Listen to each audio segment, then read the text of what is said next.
자, 이번 강의는 이제 무효하고 취소하고 부관 이걸 좀 정리해 볼 건데요. 무효에서 137조가 나옵니다. 일단 전반부는 우리가 알고 있는 것처럼 일부분이 무효인 경우에는 전부가 무효인 것이 원칙이라는 얘기입니다. 읽어보면 법률행위 일부분이 무효인 때는 그 전부를 무효로 합니다. 간단한 내용이지만 중요하고요. 다만 이제 그러나부터 예외가 있죠, 그죠? 자, 이런 얘기입니다. 자, 일단 설명드리면 법률행위가 이만큼 있다. 근데 요만큼이 어떻게 해요? 무효예요. 그러면 요것만 무효인 것이 아니라 어떻게 해요? 전부가 쌍무효가 되는 것이 뭐죠? 원칙이라는 얘기죠. 다만 예외가 있는데 요 무효 부분이 없더라도 요걸 빼고 요 부분만 있더라도 법률행위를 하였을 것이라는 가상적 의사가 인정되는 경우에는 예외적으로 일부만 무효가 될 수가 있습니다. 계속 보시면 그러나 가로도 읽어볼게요. 법률행위 여러 부분이 한 개의 법률행위로서 일체를 이루고 무효인 법률행위 부분과 그 나머지 부분이 분할 가능한 경우에, 다시 말하면 요 부분과 요 부분을 분할 가능하다, 가분성이 인정이 되는 경우에 그 무효 부분이 없더라도 법률행위를 하였을 것이라고 인정될 때, 이때 양 당사자 의사는 실제 의사가 아니라 법률행위의 일부 무효임을 법률의 당시 알았다면 당사자 상방에 대비하여 의역하였을 가정적 의사를 말하는데 나머지 부분은 무효로가 되지 아니한다. 다시 말하면 일부만 무효가 된다는 얘기죠. 좀 복잡하게 느껴지시는 경우도 있는데요. 복잡하게 생각하지 마시고 간단하게 기억하자고요. 일부가 무효면 원칙적으로 전부가 무효입니다.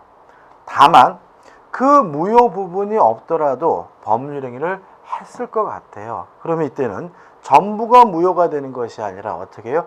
일부만 무효가 된다고 기억해 두시면 되겠죠. 그 다음 이제 138조인데 무효행위 전환이라는 게 나옵니다. 자, 이런 문제 있거든요. 예를 들어 가지고 어음을 A4 용지에다가 작성했어요. 그럼 뭐죠? 무효입니다. 왜냐하면 어음은 지정된 용지에다 작성해야지만 유효한 거거든요. 근데 이것이 아무런 의미가 없느냐, 이 문제에 대해서 우리 민법은 이것이 어음으로서는 무효지만 차용증으로서는 뭐 할 수 있어요? 유효할 수 있다는 얘기거든요. 다시 말하면 무효한 행위가 유효한 다른 행위로 뒤바뀌는 것을 우리가 무효행위의 전환이라고 합니다. 읽어보면 무효인 법률행위가 다른 법률 요건을 구비하고 당사자가 그 무효를 알았다면 다른 법률행위를 하는 것을 의욕하였으라고 인정될 때에는 다른 법률로서 효력을 가진다라고 되어 있는 거죠. 그죠? 여기서 좀 주의하실 것은 뭐냐면, 메모할 것은 첫째, 소급표가 없다는 거죠. 다시 말하면 무효인 법률행위가 다른 법률 뒤바뀐다고 해서 처음으로 돌아가서 소급해서 유효가 되는 것은 아니라는 거, 아주 최근에 시험 문제가 잘 나오니까 주의하시기 바라고요. 두 번째 주의하실 것은 반사회적 법률행위 경우에는 전환이 인정되지 않는다는 거죠. 이에 반해서 불공정한 법률행위는 전환이 인정된다는 건 따로 좀 기억해 두시기 바랍니다.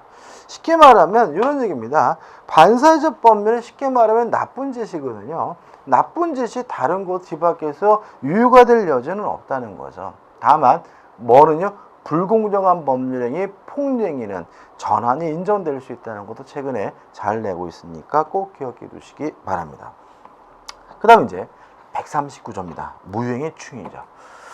자, 용어를 생각해 볼까요? 무효는 뭔가요? 성립은 했지만 아무런 효과가 없는 게 무효예요. 추이는 뭐냐면 추후에 인정한다, 나중에 인정한다는 얘기거든요. 그럼 합쳐보자고요. 자, 무효인 행위는 성립은 했지만 아무런 효과가 없는 거니까 시간이 지나더라도 인정할 건덕지가 없는 거예요. 따라서 139조 확정적 무효인 법률행위는 추인하여도 그 효력이 생기지 아니한다라고 규정하고 있는 거죠. 왜요?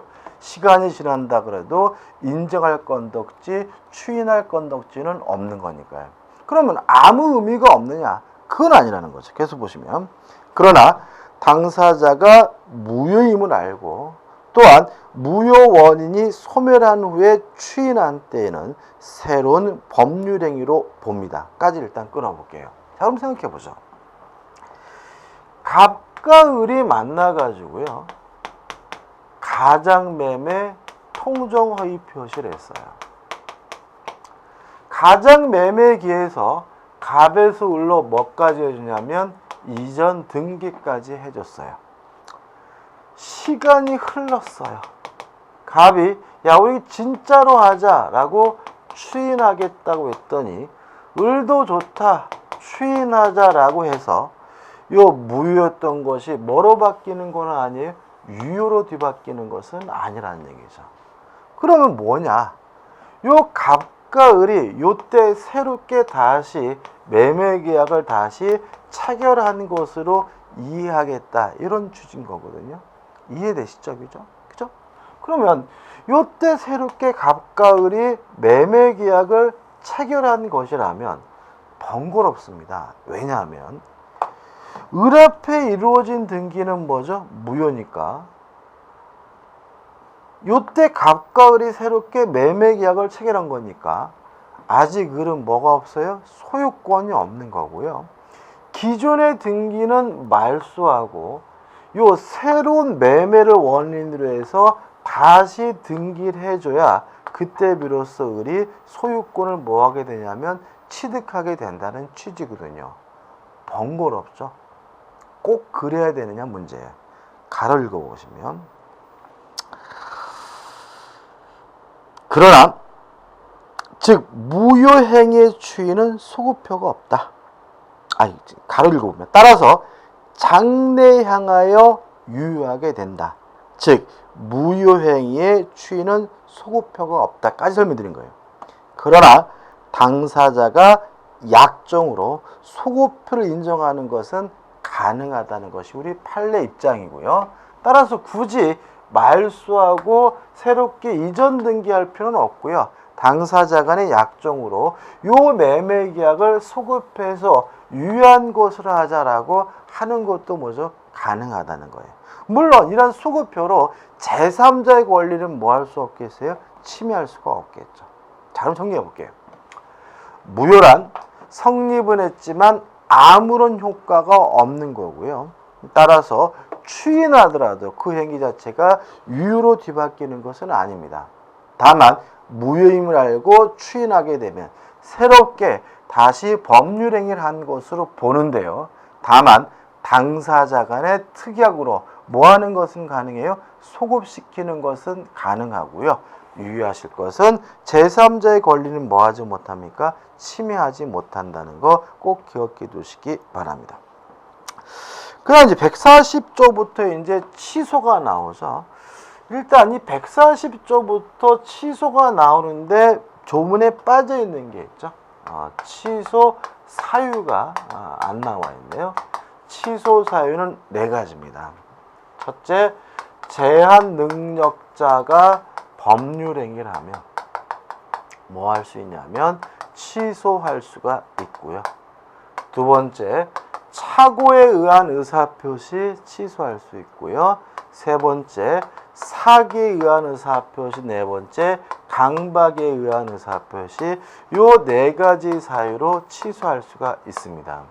여기서 먼저 좀 검토할 것은 요 제한능력자의 법률행위의 취소는 제3자를 전혀 보호하지 않습니다.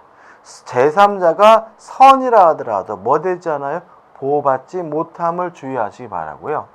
착오, 사기, 강박에 의한 의사표시 취소는 선의 제3자에 대항하지 못하니까 제3자가 선이라면, 선의 제3자라면 보호받을 수 있다는 거 첫 번째 주의하시고요.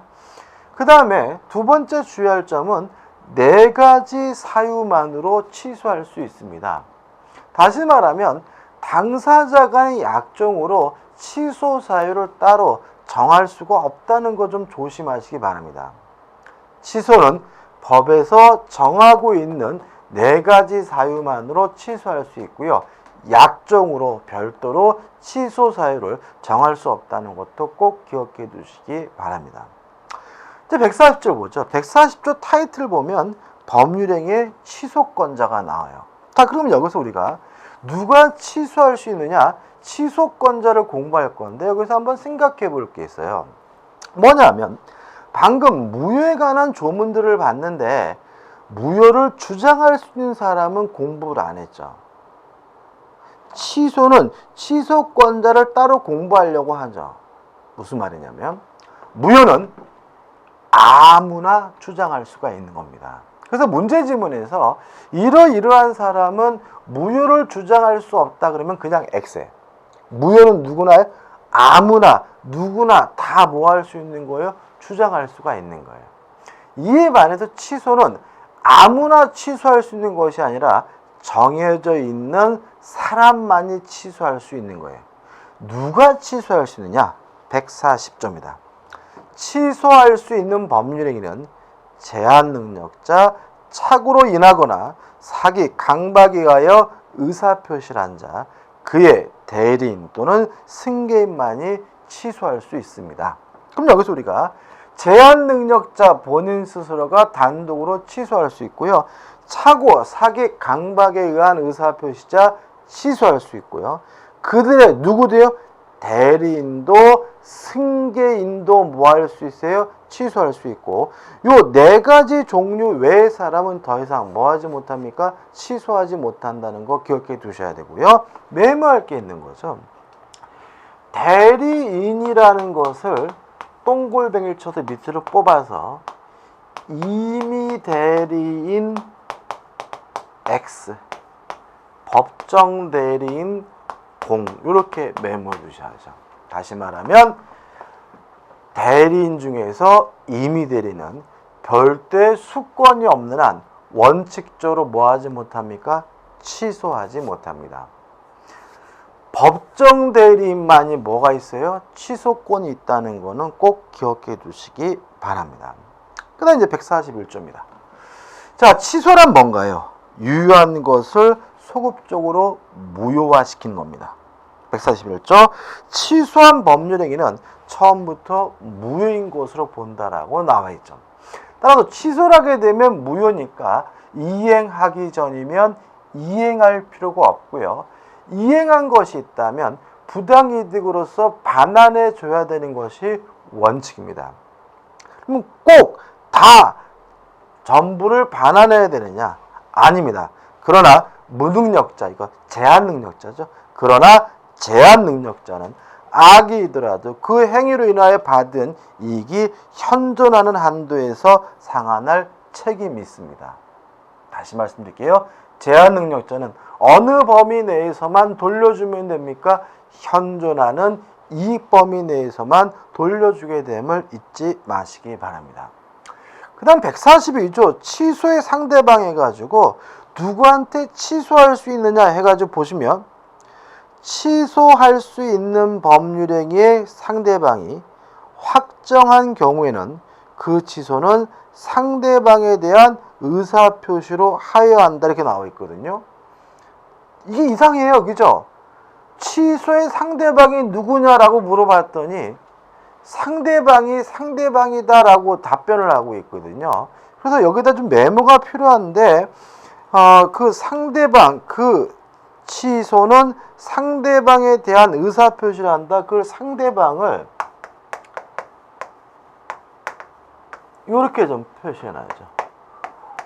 원래의 법률행위라는 말을 좀 적어 놓으셔야 돼요. 자, 누구한테 취소하는 겁니까? 원래의 법률행위 상대방에게 취소하는 겁니다. 따라서 취소의 상대방은 사기친 놈한테, 강박한 놈한테 하는 게 아니에요. 또 현재 권리자에게 하는 것도 아니고 누구한테 하면요? 원래의 법률행위 상대방에게만 취소하는 거죠. 그래서 가로에 적어놨어요. 따라서 상대방이 그 권리를 제3자에게 양도한 경우에 취소의 의사표시는 제3자가 아니라 누구한테요? 원래의 상대방에게 해야 합니다. 자, 여기서 취소권자와 취소의 상대방 140조와 142조를 결합시켜서 누가 누구에게 취소하느냐를 시험 문제 아주 잘 내는데요. 일단 문제 푸는 요령이 있는데, 일단 취소권자는 여러 명이죠. 제한능력자, 의사표시자, 대리인, 승객. 그래서 취소권자를 찾을 때는 한 명인 것처럼 보여도 또다시 한 명을 더 찾아보셔야 돼요. 여러 명일 가능성이 많고요. 취소의 상대방은 누구한테만요? 원래의 법률행위 상대방에게 하는 거니까 반드시 한 사람이에요. 그래서 문제 지문에서 취소의 상대방이 여러 명이면 여러 명인 경우는 빼고 한 사람인 것만 가지고 따져서 문제 푸시면 쉽게 문제를 풀 수 있다는 거 좀 주의하시기 바랍니다. 일단 이제 143조와 144조가 나옵니다. 일단 취소할 수 있는 법률행위는 추인할 수 있고요. 추인 후에는 더 이상 뭐 하지 못해요? 취소하지 못합니다. 143조 1항입니다. 취소할 수 있는 법률행위는 140조에 규정한 자, 취소권자가 추인할 수 있고 추인으로 그 법률행위는 유효한 것으로 확정되므로 추인한 후에는 더 이상 뭐 하지 못합니까? 취소하지 못합니다. 자, 그럼 여기서 일단 두 가지를 알게 되는데, 취소할 수 있는 법률행위는 추인하면 더 이상 뭐 하지 못합니까? 취소하지 못한다는 것을 알고요. 또 하나, 누가 추인을 하느냐? 취소권자가 추인도 한다는 걸 알 수가 있겠죠. 근데 조심할 것이 뭐냐면 취소권자와 추인권자가 반드시 일치되는 것은 아니라는 점이에요. 뭐냐면 144조죠. 1항, 추인은 취소 후 원인이 종료한 후에 하지 아니하면 효력이 없어요.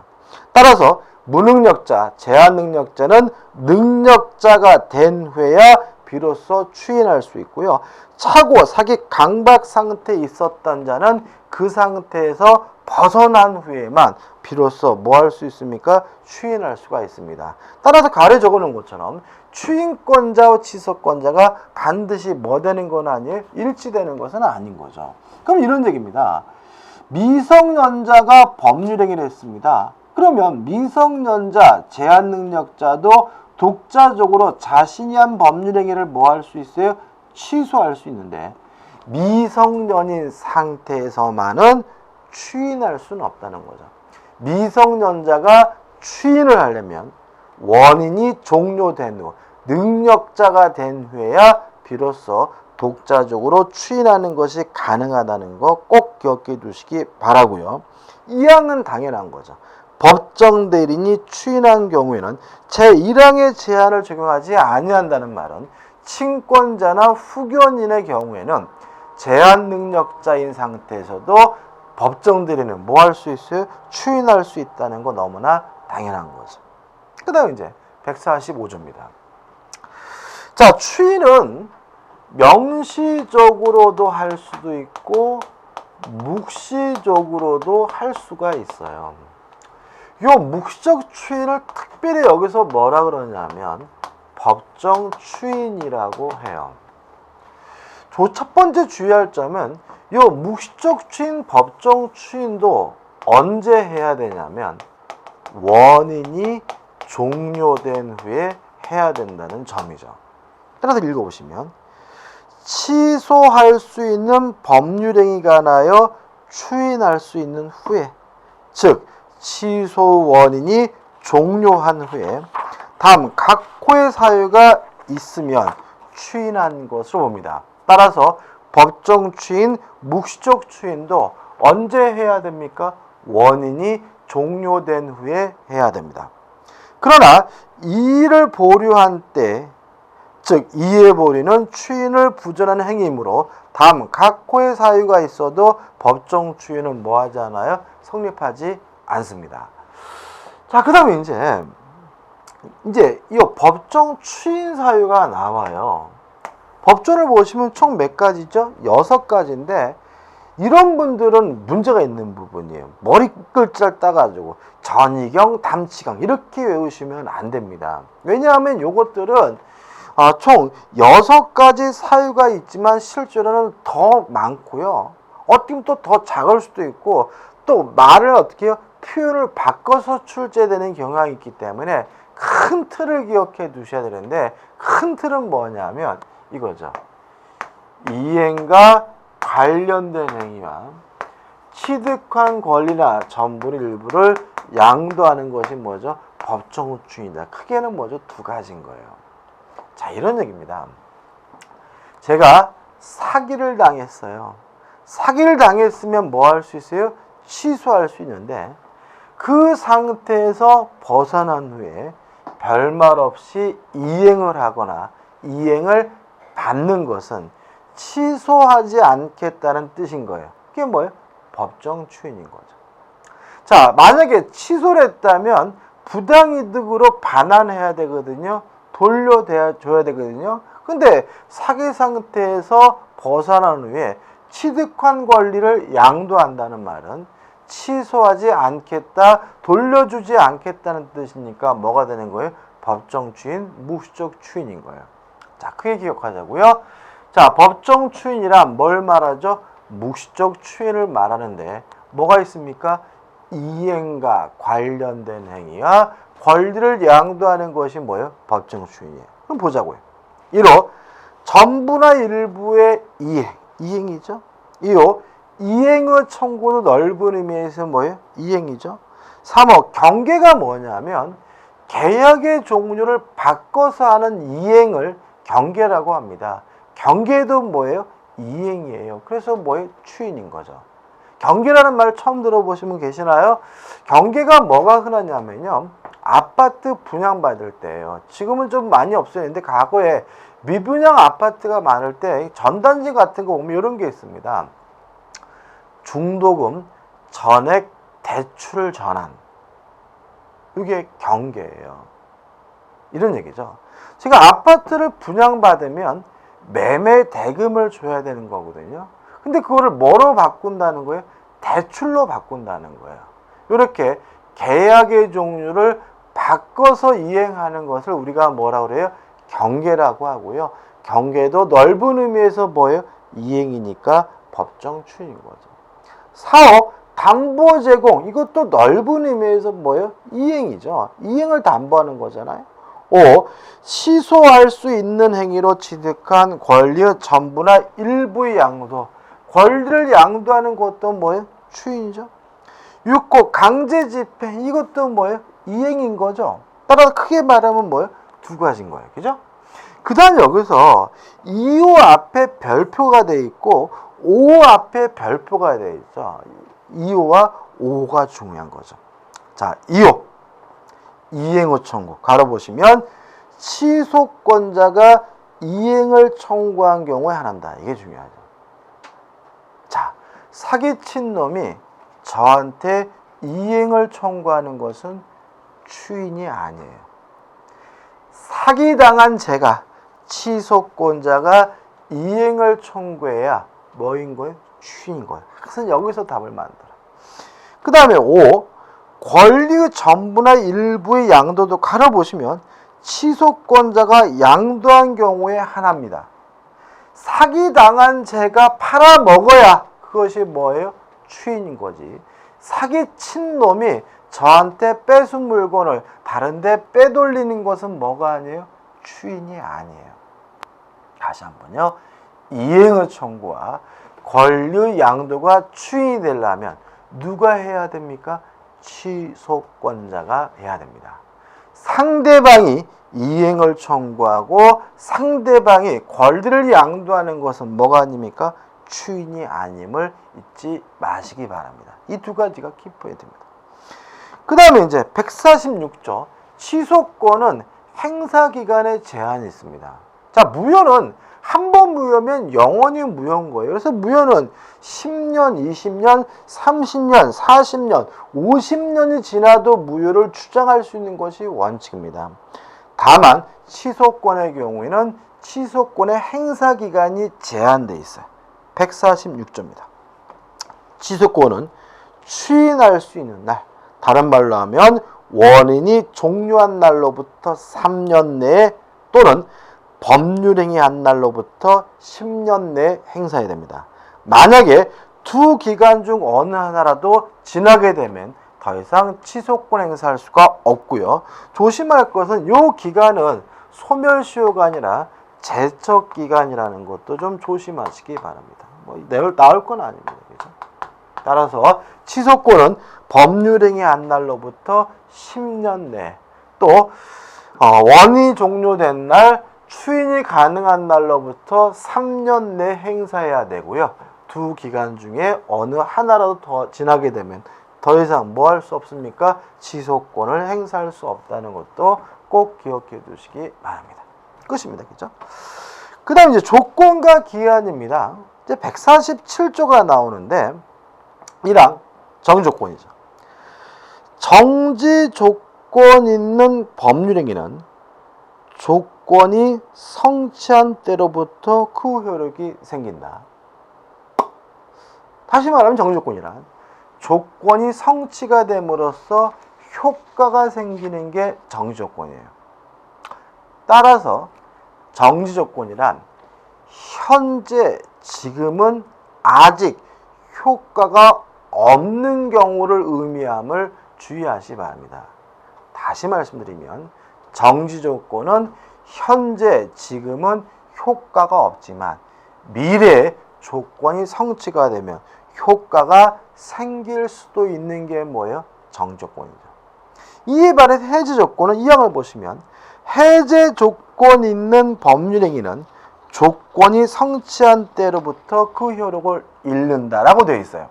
따라서 해제 조건이란 현재 지금 효과가 있지만 미래 조건이 성취가 되면 효과가 없어질지도 모르는 게 해제 조건이고요. 3항 조건은 원칙적으로 소급효가 없습니다. 다만 당사자 간의 특약으로서 소급시키는 것은 가능해요. 3항을 제가 읽어보면 당사자가 조건 성취 효력을 그 조건 성취 전에 소급하게 할 의사를 표시한 때는 그 의사에 의한다. 다시 말하면 조건 성취 효과는 소급하지 않지만 당사자 간의 특약으로 뭐 하는 것은 가능하죠? 소급시키는 것은 가능하다는 거 꼭 기억해 두셔야 되겠죠. 148조가 나옵니다. 일단 읽어보면 조건 있는 법률행위의 당사자는 조건의 성부가 미정인 동안에 조건 성취로 인하여 생길 상대방의 이익을 해하지 못합니다. 따라서 조건부 권리를 침해하는 것이 금지가 되어 있습니다. 여기서 추가할 게 있는 거죠. 자, 우리 민법 148조가 침해 행위를 하지 마라 라고만 돼 있지, 그 침해 행위가 있었을 때 그 효과가 무효인지 유효인지에 대해서는 아무런 규정이 없거든요. 우리 판례는 침해 행위는 금지가 되어 있기 때문에 148조에 따라서 그 행위가 이루어지면 일단은 무효라고 봅니다. 다만 이 무효를 가지고 제3자에게 대항하려면 그때는 등기가 필요한데, 조건부 권리는 현재 권리가 아니라 미래 권리이기 때문에 요거 등기는 가등기로 한다는 것까지 꼭 기억해 두시기 바랍니다. 다시 한번요. 조건부 권리는 침해할 수가 없습니다. 따라서 침해 행위가 있었다면 그 행위는 원칙적으로 무효입니다. 다만 이 무효를 가지고 제3자에게 대항하려면 그때는 뭐가 필요하죠?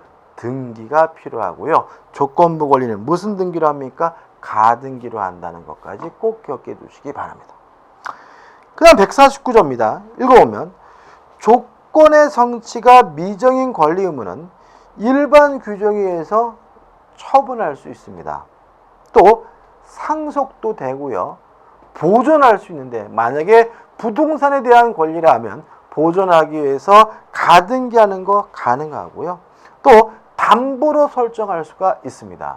다시 말하면 못하는 거 없이 다 할 수 있다는 거예요. 근데 여기서 잊지 말 것은 담보로 제공할 수 있다는 거 꼭 기억해 두시기 바랍니다. 왜냐하면 왠지 문제를 풀 때 조건부 권리를 담보로 제공한다 그러면 막 생뚱맞게 느껴지고 안 될 것처럼 착하게 틀리는 분이 계시는데 조건부 권리는 처분할 수도 있고 상속할 수도 있고 보존할 수도 있고 뭐 할 수도 있습니까? 담보로 제공할 수 있다는 거 꼭 기억해 두시기 바랍니다. 그 다음 이제 150조입니다. 1항입니다.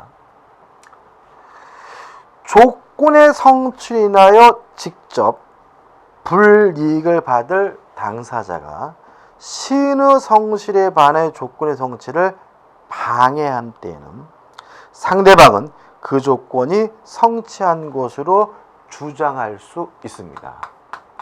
여기서 주의하실 것은 뭐냐면 주장할 수가 있는데 언제냐?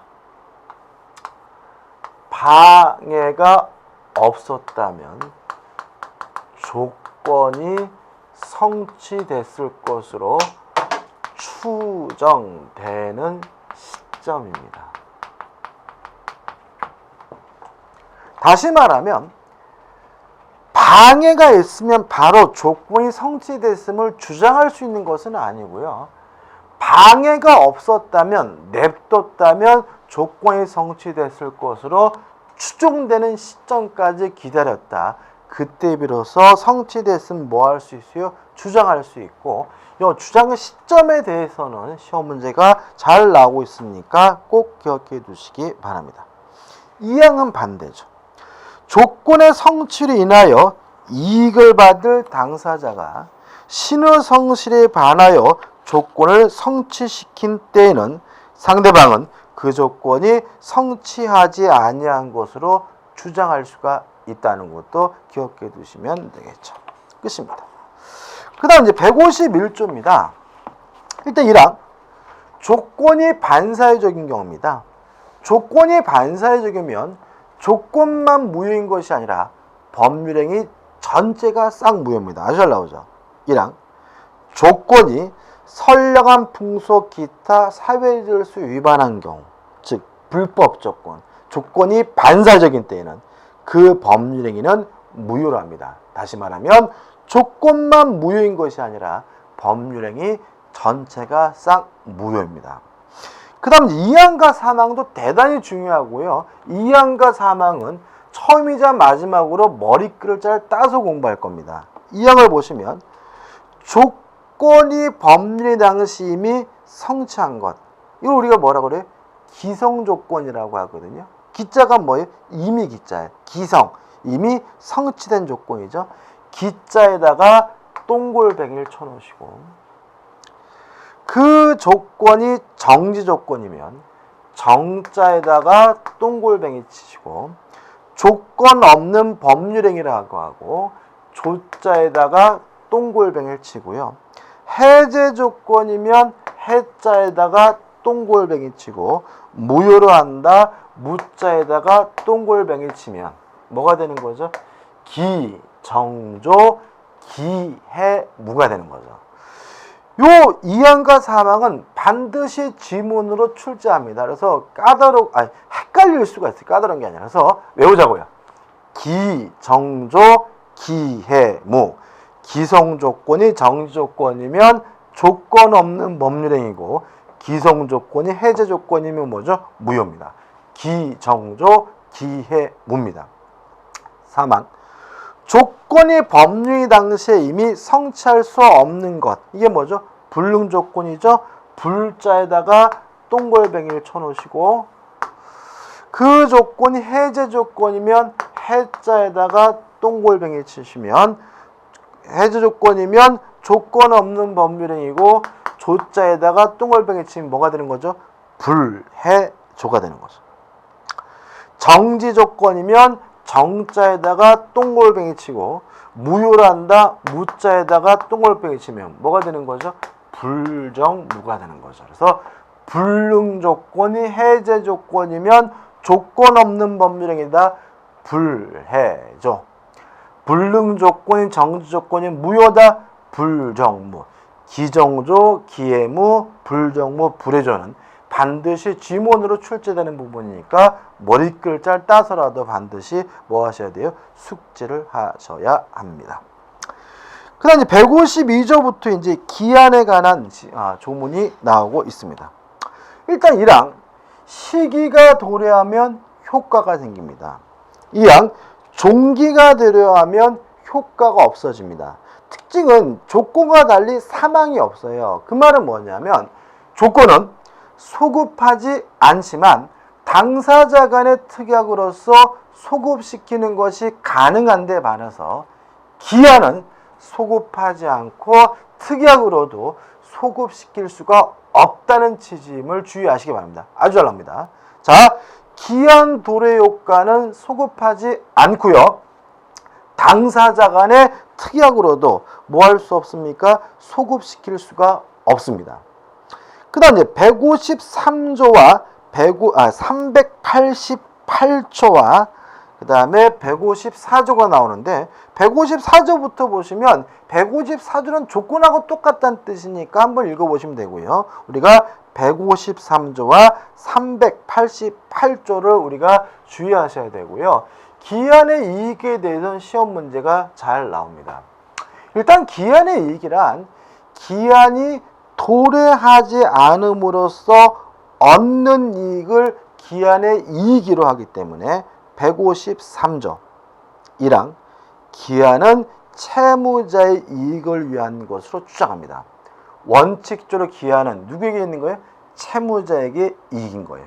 항상 그러느냐? 아닙니다. 이렇게 정리할 때죠. 무상인 행위는 채무자만 기한액이 있지만 유상이면 채무자뿐만 아니라 채권자에게도 기한의 이익이 있습니다.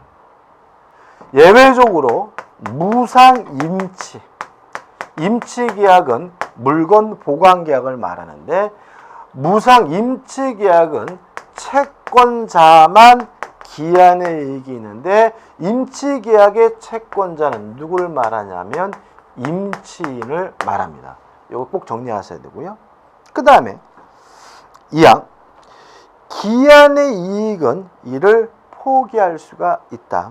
그러나 상대방의 이익을 해하지 못한다라고 되어 있죠. 따라서 이 두 가지 경우처럼 한쪽 당사자에게만 기한의 이익이 있는 경우에는 자유롭게 포기하는 것이 가능한 거예요.